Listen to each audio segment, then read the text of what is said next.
magtatapos patungo sa pagbabago sa ating yayapos. Maging kaagapay sa pagunlad ng lipunan, tayo ay tutugon sa hamon ng sambayanan.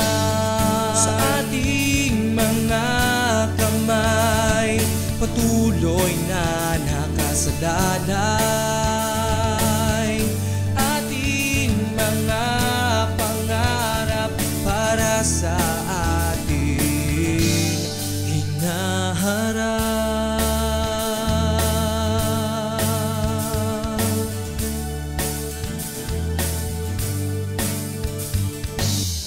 Ikaw at ako, bahagi ng pagbabago, kapit-bisig haharapin sa sambayan ay taas noo. Iba't ibang landas ang ating tatahakin,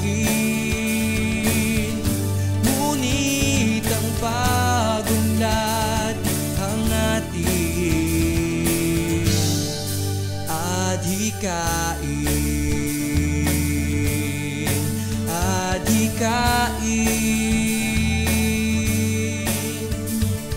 Maging kaagapay sa pagunlad ng lipunan, tayo ang tutugon sa hamon ng sambayanan. Ikaw at ako, bahagi ng pagbabago, kapit-bisig haharapin upang ito ay matamo.